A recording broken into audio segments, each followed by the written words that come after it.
네, 반갑습니다. 안 추우세요? 이거 안 켰어요? 괜찮아요? 네.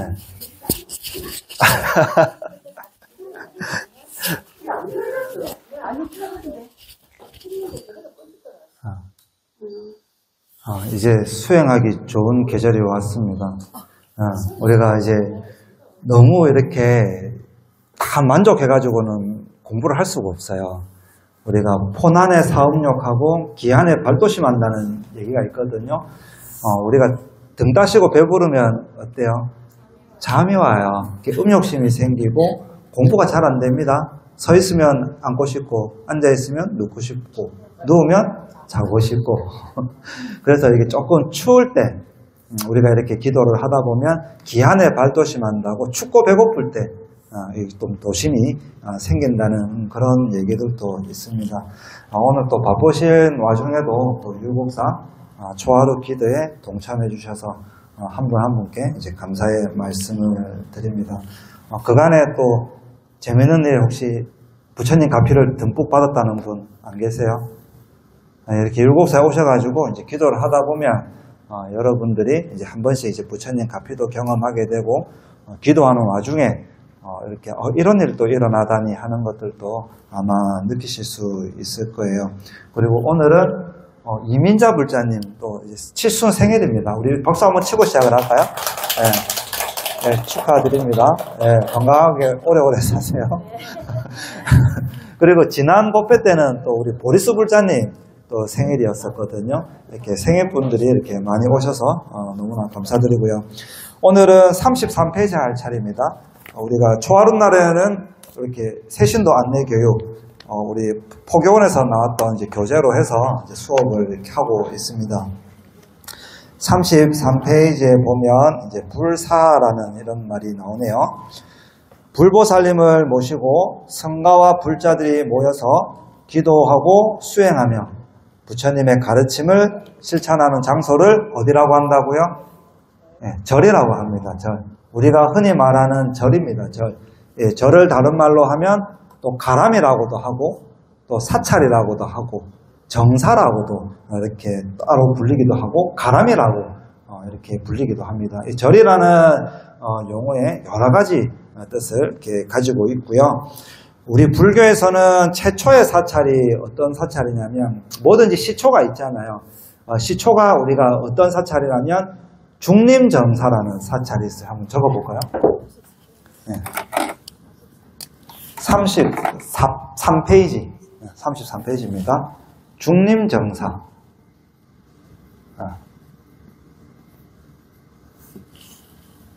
우리 불교에서 최초의 사찰은 중림정사. 그리고 부처님께서 가장 오래 머물렀던 절이 있어요. 거기는 이름이 기원정사. 한 번쯤은 들어보셨죠? 네. 중림정사는 어디에 있냐면 마가다국에 있어요. 마가다국. 마가다국의 수도가 어디냐면 왕사성이에요. 왕사성. 그리고 거기에 왕은 빈비사라왕. 자, 그러면 기원정사의 수도는 어딜까요? 기원정사는 코살라국입니다. 코살라국. 거기에 수도는 사위성. 거기에 왕은 파사이왕. 요 정도는 우리가 기본적으로 조금 알고 계셨으면 좋겠어요. 왜 그러냐면 경전을 우리가 보다 보면 가장 많이 나오는 왕국이 마가다국 그리고 코살라국이거든요. 그리고 파사이왕과 빈비사라 왕이 경전에 꼭 한 번씩은 등장을 합니다. 대국이었다는 소리예요. 그 나라에 그 시대에 여러 왕국이 있었겠지만 그 중에서도 마가다국과 코살라국이 대국이었다는 것을 우리가 알 수가 있어요. 그리고 여기 기원정사는 어때요? 여러분들 많이 들어보셨죠? 언제 잘 나와요? 금강경 독송할 때 여시아문 일시불 기수급고도건 여대비구중 1250이 나오잖아요. 그 기수급고도건이 기원정사입니다. 기원정사가 바로 기스국 고덕원이기 때문에 부처님께서 살아생전에 가장 오래 머무르셨던 곳은 바로 기원정사, 그리고 최초의 사찰은 중림정사입니다. 부처님께서 태자 시절에 출가를 했잖아요. 그래서 처음에 바로 깨달음을 얻은 게 아니라 우리가 스승이 있어야 공부를 하거든요. 그래서 스승을 찾아다녔던 시절이 있었어요. 그때 이제 빈비사라 왕을 만납니다. 그랬더니 이제 빈비사라 왕이 이 출가한 이 수행자의 모습이 너무 거룩한 거예요. 그래서 우리가 같이 함께 이 나라를 다스리지 않겠소라고 이렇게 얘기를 하니까 이 태자가, 이 시다르다 태자가 저는 수행을 해서 깨달음을 얻어야 됩니다. 당신과 나는 이렇게 나라를 다스릴 수 없습니다라고 거절을 합니다. 그랬더니 빈비사라 왕이 그러면 내가 가지고 있는 국토의 절반을 당신에게 주겠소. 우리 이 마가다국을 함께 다스려 봅시다 라고 했더니 우리면 뭐라고 하겠어요? 여러분들 같으면 감사합니다 라고 하겠죠. 그렇지만 이 시다르타 태자는 거절을 하고 출가 수행자의 길로 이렇게 걸어가게 되죠. 그랬더니 이 빈비사라 왕이 그렇다면 당신이 열심히 수행을 해서 깨달음을 얻으면, 즉 붓다가 되면 그때는 다시 우리나라로 와서 이 백성들을 위해서 설법을 해 주십시오라고 이렇게 요청을 합니다. 그랬더니 이제 부처님께서도 수락을 하죠. 그 뒤에 나중에 6년의 고행 끝에 부처님께서 마침내 깨달음을 얻었어요. 그리고 빈비사라 왕과의 약속을 잊지 않고 이 마가다국에 가서 빈비사라 왕과 그 백성들을 위해서 설법을 하는 그런 장면이 경전에 나오기도 합니다. 자, 그러면 저 밑에 그림을 한번 볼까요? 33페이지 그림을 보면 우리가 좀 익숙한 그림들이죠. 바로 사찰의 가람 배치입니다. 맨 밑에 보면 이렇게 물도 좀 흐르고 있네요. 여기 사찰은 아마 산속 깊이 있는 계곡에 있는 사찰인 것 같아요. 앞에 보면 피안교라고 보이시나요? 예, 피안이라는 말은 정토를 말해요. 정토. 예토는 지금 우리가 여기 있는 세상이고 정토는 깨달음의 세상. 그 열반의 세계를 우리가 정토라고 하고 이 피안교를 건너게 되면 그 이전에는 예토, 다리를 건너가면 정토가 되는 겁니다. 그리고 우리가 절에 가면 여러분들이 가장 먼저 맞이하게 되는 문이 어떤 문이죠? 일주문입니다. 우리 불교에서는 삼문이 있어요. 삼문. 첫 번째가 일주문이거든요. 일주문. 자, 일주문 그 뒤에는 무슨 문? 천안문, 즉 사천안문을 얘기를 하고요. 또 그 뒤에는 불이문이라고 있죠. 이 불이문은 해탈문이라고도 합니다. 그러면 조금 더 자세히 살펴보도록 할게요. 그 뒤에 넘겨보시면 이제 35페이지에 보면 그림 밑에 보면 이제 일주문이라는 얘기가 나오죠.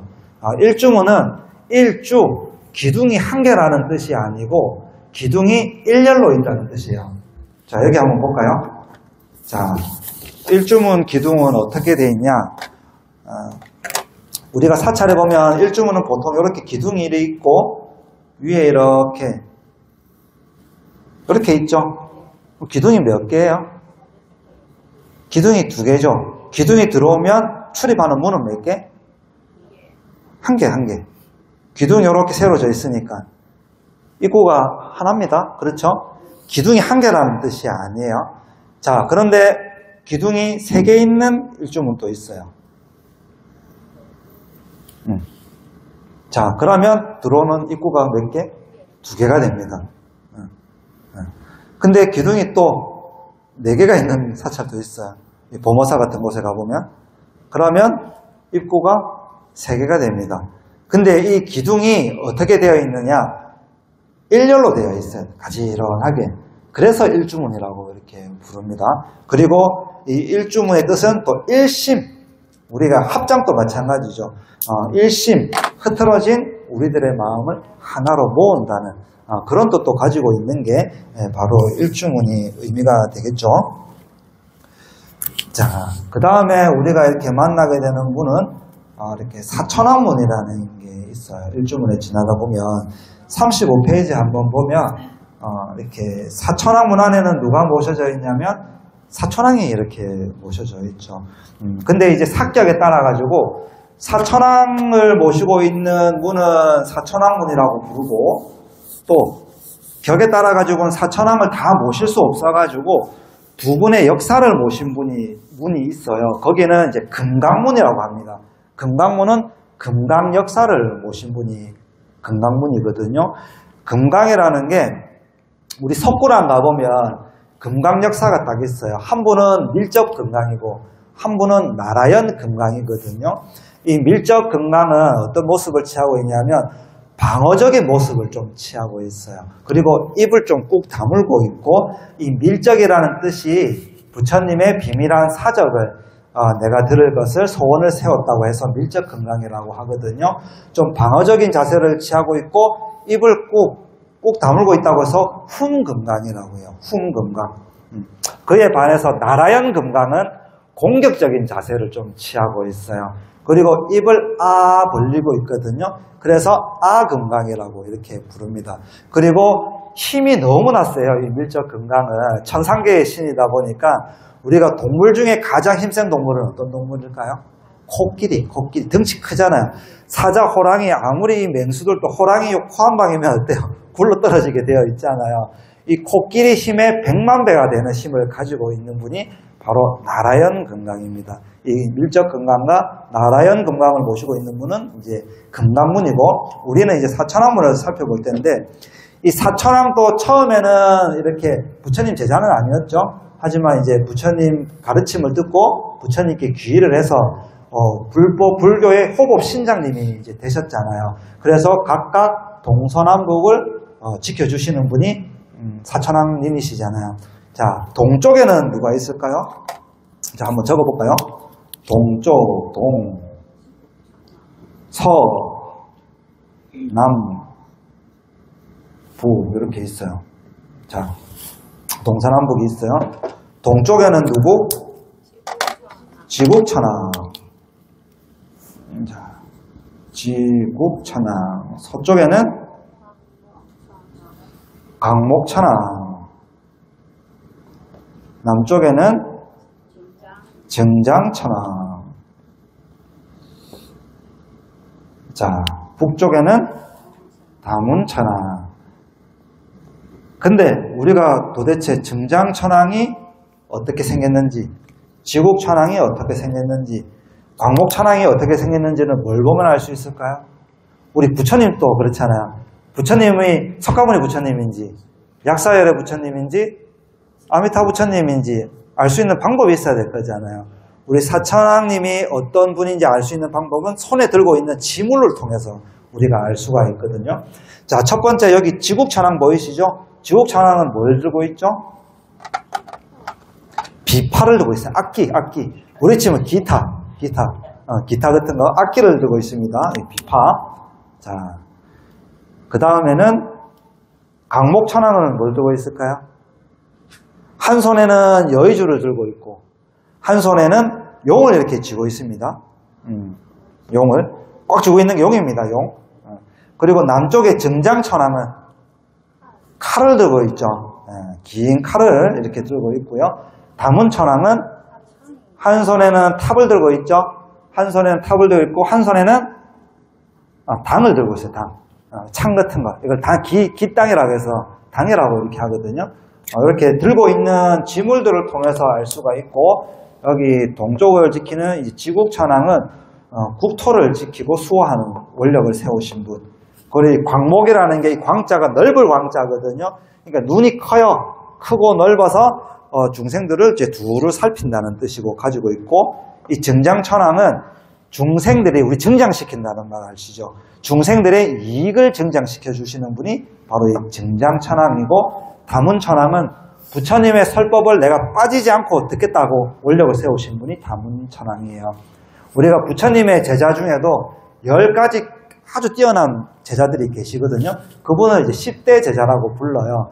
그분들에게도 호칭이 하나씩 다 붙거든요. 신통력이 뛰어난 분은 천안제일, 지혜가 뛰어난 분은 지혜제일, 이런 것처럼 다문제일도 있어요. 다문제일이 누구냐면 안한존자예요. 부처님의 사촌 동생이자 오랫동안 이제 시봉을 했던 이 안한존자가 살아생전에 부처님을 옆에서 시봉하면서 가장 많이 부처님의 가르침을 들었다고 해서 다문, 많이 들었다는 뜻이에요. 그래서 다문제일 안한존자라는 말도 있죠. 여기서는 다문천왕이 부처님의 말씀을 빠지지 않고 듣겠다고 원력을 세운 분을 말합니다. 그리고 우리 옛날에 보면 풍소지리 부는 거 얘기 듣다 보면 뭐 자청룡 500호 이런 거 들어보셨죠? 우리가 혀를 중심으로 해서 왼쪽에는 청룡, 오른쪽에는 백호, 그리고 앞에는 주작, 뒤에는 현무, 이런 사방신이라는 게 있어요. 우리 방위를 지키는 신이거든요. 사신이라고도 하고 사방신이라고도 해요. 그래서 동쪽에는 청룡, 서쪽에는 백호, 남쪽에는 주작, 그리고 북쪽에는 현무가 어떻게 생겼냐면 뱀하고 거북이하고 합쳐놓은 거예요.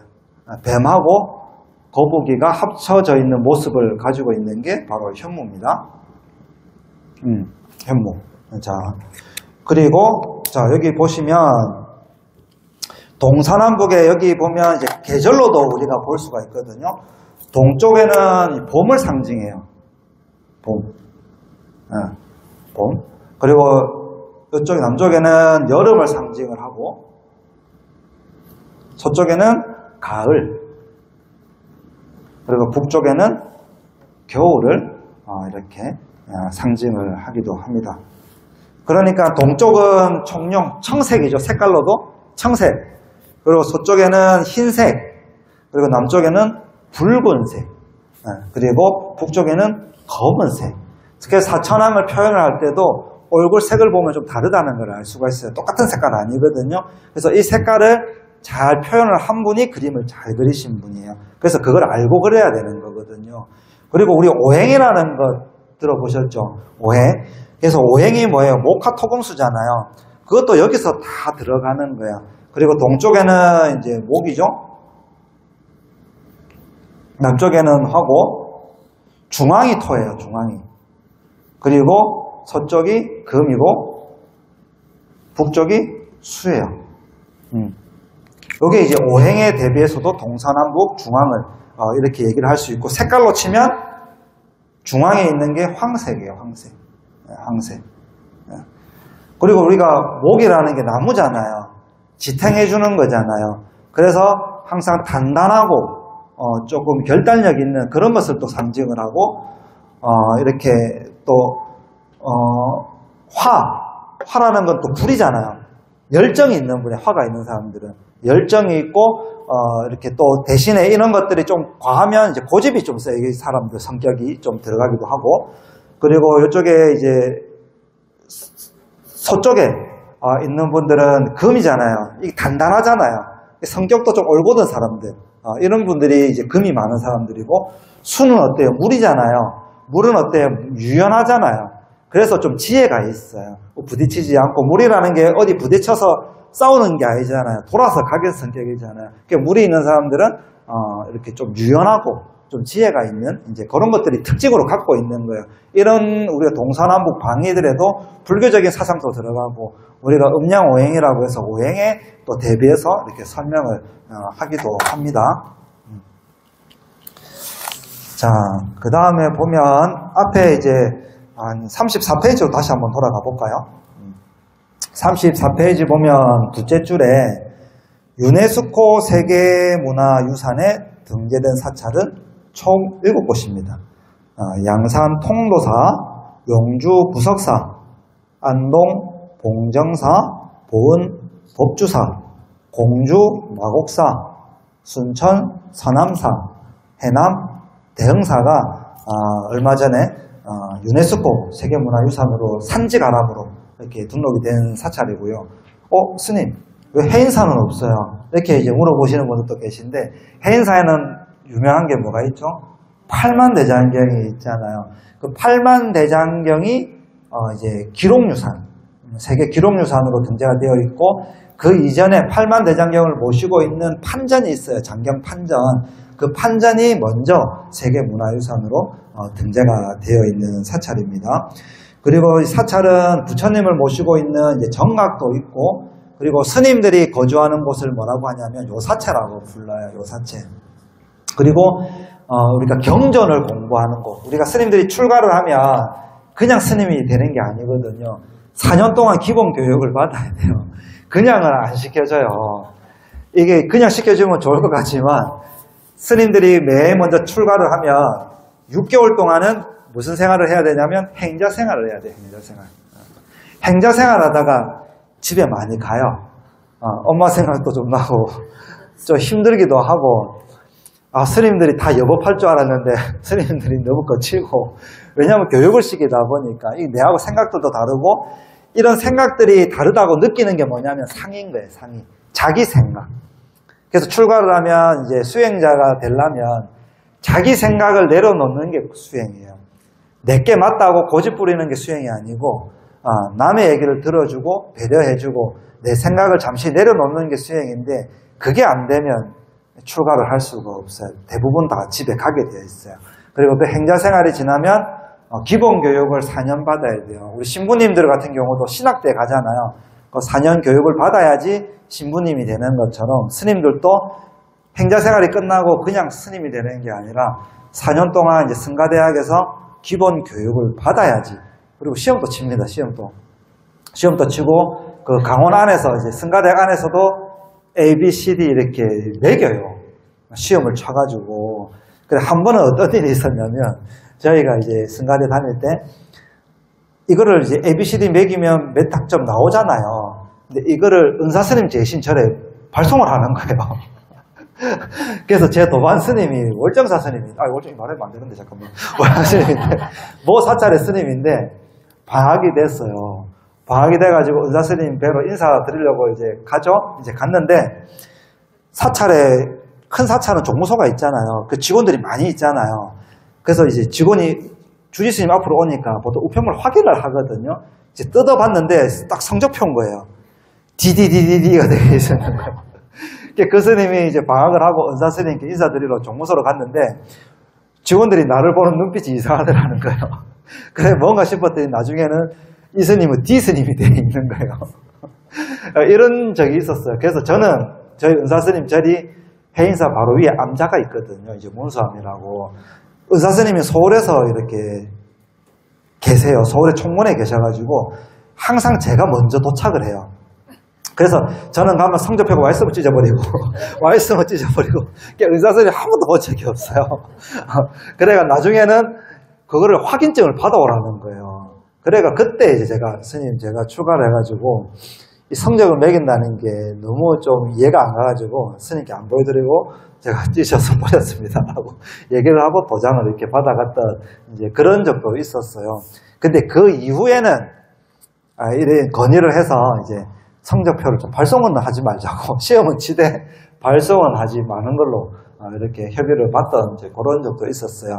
어쨌든 스님들이 공부하는 곳을 이제 승가대학이라고 하는데 옛날에는 이제 강원이라고 불렀어요. 강원. 경전을 공부하는 곳은 강원입니다. 우리 부처님의 가르침이 있는 경전을 공부하는 게 강원이고 그리고 스님들은 지켜야 될 게 좀 많아요. 여러분들은 5개를 지키잖아요. 우리는 비구 스님들은 250개를 기본적으로 지키거든요. 그런 계율을 공부하는 곳이 또 유론이에요. 우리 밖에서 강원을 대학교라 치면 유론은 이제 대학원 개념이에요. 그리고 스님들 지금 결제 기간이잖아요. 그래서 선원에서 열심히 또 참선 수행을 하시는 스님들이 계시잖아요. 그 스님들이 계신 분은 또 선원이라 그래요. 그리고 또 때로는 연부를 공부하는 곳도 있거든요. 이 연부론이라는 곳도 있어요. 그래서 이런 것들을 다 갖춘 사찰을 뭐라고 하냐면 총림이라고 불러요. 총림. 그래서 우리나라에서 가장 먼저 총림이 형성된 곳이 바로 해인사예요. 해인 총림이라 그러거든요. 그래서 해인사가 유명한 곳이에요. 그래서 스님들이 가장 많은 곳, 약 한 1300명 정도의 스님이 있는 곳이 바로 해인사입니다. 자, 그 다음에 보면 우리가 사찰 법당 앞에는 뭐가 있냐면 탑이 있습니다. 탑이. 그렇죠. 탑도 있고 석등도 있어요. 석등. 탑 안에는 이제 부처님의 살이라든지 사이가 없는 경우는 또 불상을 모시기도 하고 부처님을 모시기도 하고 경전을 이렇게 모셔놓은 경우도 있죠. 그리고 석등이라는 게 있거든. 석등. 석등은 이제 불을 밝히는 겁니다. 불을 밝히는 거. 그리고 이 불을 어떻게 밝히냐면 위에 이렇게 있으면 여기에 이렇게 구멍이 나 있겠죠. 돌이 다 막혀져 있으면 불빛이 안 나오잖아요. 그리고 이렇게 동서남북으로 쭉 있습니다. 이걸 화창이라 그럽니다. 불이 나온 창문이라는 뜻이죠. 그래서 요 안에 옛날에 뭐 이렇게 등을 넣으면 여기서 불빛이 났던 거죠. 근데 요 안에 넣어봐야 불이 밝겠어요? 불이 이렇게 밝지는 않습니다. 하지만 이 석등이라는 거는 좀 불교에서는 상징적인 의미를 가지고 있는 게 석등이고, 정료대라는 게 있어요. 정료대. 정료대라는 게 어떻게 생겼냐면 이렇게 기둥이 있고 이렇게 위에 둥그랗게 이렇게 평평하게 되어 있어요. 그 위에 장작 같은 거를 넣으면 불을 붙이면 어때요? 활활 타오르겠죠? 그래서 기능적인 면은 정료대라는 게 있어요. 이거는 처음부터 사찰에 있었던 건 아니고, 옛날에 보면 양만집이라든지 대궐집에 보면 뭐 노비들도 있고 뭐 했을 거잖아요. 그때 이제 불을 밝히는데 사용을 했던 곳이 바로 정료대예요. 그래서 사찰에도 나중에 도입을 해서 정료대도 있고, 좀 상징적인 의미로 치면 이렇게 석등을 이렇게 있는 곳을 이렇게 볼 수가 있습니다. 그리고 우리나라를 대표하는 삼보사찰이 있거든요. 삼보사찰. 첫 번째는 불보사찰이에요. 불보사찰.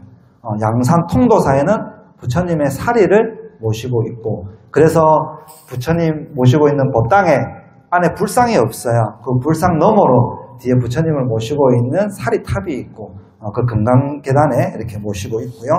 우리 팔만대장경을 모시고 있는 해인사는 법보사찰이에요. 법보종찰이라고도 하고요. 그리고 옛날에 16국사 스님들이 많이, 유명한 스님들을 많이 배출했다고 해서 승보사찰은 바로 순천 송강사, 이걸 우리나라를 대표하는 삼보사찰이라고 이렇게 얘기를 합니다. 일주문을 지나고 사천왕문을 또 지나고 그 다음에 마주하게 되는 세 번째 문이 바로 부리문이에요. 부리문. 부리. 둘이 아니라는 거죠. 부리문. 자, 이 부리문은 둘이 아니라는 문인데, 생과 사가 둘이 아니고, 중생과 부처가 또 둘이 아니고, 나하고 죽음이 다 둘이 아니라는 거예요. 그게 바로 해탈의 경지잖아요. 그래서 부리문을 해탈문이라고도 이렇게 부릅니다. 우리 하엄경에 무슨 말이 있냐면 심불급 중생 시삼무차별이라는 말이 있거든요. 심, 불, 급, 중생, 시삼무차별. 펜이 잘 안 나오네. 시삼무차별. 마음과 부처와 그리고 중생은 이 세 가지가 차별이 없다라는 거예요. 이게 이제 불의를 의미한다고 볼 수가 있죠. 이 불의문을 지나게 되면 해탈의 문이죠. 해탈이 되면 어때요? 마음이 편안하잖아요. 그래서 해탈문을 지나고 오면 대부분의 도량이 평평합니다. 그전에는 이제 오르막길을 올라오다가 해탈문, 즉 불의문을 지나면 평평한 세계를 이제 볼 수가 있죠. 그리고 부처님이 모셔져 있는 곳은 전이죠. 불보살님이 모셔져 있는 전. 그리고 각은 한 단계 밑에 우리 산신각이라고도 하고, 우리 또 율곡사는 독성각도 있고 칠성각도 있고 산신각도 있고, 이 세 분을 다 모셨다고 해서 삼성각이라고도 하죠. 그리고 그보다 조금 더 밑에가 있는 게 단이에요. 단. 그래서 전, 각, 단. 이게 이제 격에 따라서 이렇게 나눠 놓은 겁니다. 일주문을 지나고 천왕문을 지나고 불의문을 이렇게 순서대로 통과하면 그제서야 우리가 이제 부처님의 세계로 이렇게 들어갈 수가 있는 것이죠. 오늘은 이 초하루를 맞이해서 절의 사찰의 가람 배치에 대해서 좀 살펴보았습니다. 그리고 지난 법회 때 이 보리수 보살님이 생일이었었거든요. 그래서 그때 못 드렸다고 이렇게 핸드크림을 좀 주셨어요. 그래서 오늘 오신 법회 동참하신 분들 이렇게 핸드크림 하나씩 나눠드리려고 이렇게 보시를 해주셨어요. 그래서 감사하다고 우리 박수 한번 이렇게 칠까요? 네. 오늘 바쁜 일정이셔서 참석은 못했지만 저도 이렇게 감사히 사용하도록 하겠습니다. 다시 한번 오늘 또 칠순을 맞이하신 우리 불자님 너무 축하드리고요. 또 새로 오신 분도 좀 계시죠. 처음 좀 뵙는 분도 계신데 이렇게 자주자주 좀 뵀으면 좋겠습니다. 그리고 오늘 공양 맛있게 하시고 또 바쁘신 분들은 뭐 이렇게 돌아가시겠지만 좀 시간적인 여유가 되시는 분들은 오늘 김장이 있으니까 김장도 동참을 좀 해주셔가지고 또 가실 때 한 포기씩 좀 가져가셨으면 좋겠습니다. 하여튼 모두들 건강하시고요. 감사합니다. 성불하십시오.